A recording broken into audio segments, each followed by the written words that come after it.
আজকেও 6টার সময় কাজে গেলাম, ঘুম কিন্তু চোখ থেকে যাচ্ছেই না, কিন্তু কাজ তো আর থেমে থাকে না। আসসালামু আলাইকুম সবাইকে, আমি সাইফুল। আমি থাকি ব্যাঙ্গালোরে, রাজমিস্ত্রি কাজ করি। তোমরা তো জানো যে আমি একটা চ্যালেঞ্জ নিয়েছি, 30 দিনে 30টা ব্লগ ভিডিও দেব। আজকে সেটা 4 নাম্বার ভিডিও। আমার ব্লগের নতুন আইডি, পুরোনো আইডির কিছু সমস্যা হয়েছে, তাই কিন্তু আমি নতুন আইডি খুলছি। তবে ব্লগ কিন্তু আগের মতনই চলবে। আমার কাজ আর আমার জীবনের প্রতিদিন নতুন গল্প, নতুন আইডিতে সবাই পাশে থাকবেন, ভালোবাসা এবং সাপোর্টে থাকবেন। কাজে এসে ভাবলাম না আজকে একটু আরাম করব। কাজ আমাকে দেখে বললো ভাই আরামের কোনো সুযোগ নাই, তাই ছটপট করে কাজে লেগে পড়লাম। উপরের কাজটা কিন্তু হয়ে গেছে, অল্প বাকি আছে। আর এদিকে দেখো এই যে ওয়াল অনেক মশলা খায়, তাই কিন্তু রাগ করে যাইতেছি। এখন যাবো খাইতে। তো আজকে রোজগার সুন্দর প্ল্যান আছে।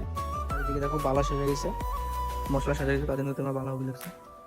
কাজ করতে করতে এমন অবস্থা হলো, শরীরটাই পুরো ঘাম, আর মুখে শুধু হাসি, পকেটটা শুধু বাতাস। তবুও কিন্তু কাজের কোনো থামার নাম নেই। কাজ করো সারাদিন আর ঘাম ঝরাও, আর দিনটা শেষ হলে বলে যে কালকে আবার দেখা হবে। গাইস আমাদের কিন্তু এখন কাজ শেষ, এখন আমরা যাব রুমে। আর হ্যাঁ গাইস, আমার নতুন আইডিতে ফলো করে দিও। দেখা হচ্ছে নেক্সট ভিডিওতে। সুস্থ থাকবেন, ভালো থাকবেন, আল্লাহ হাফেজ।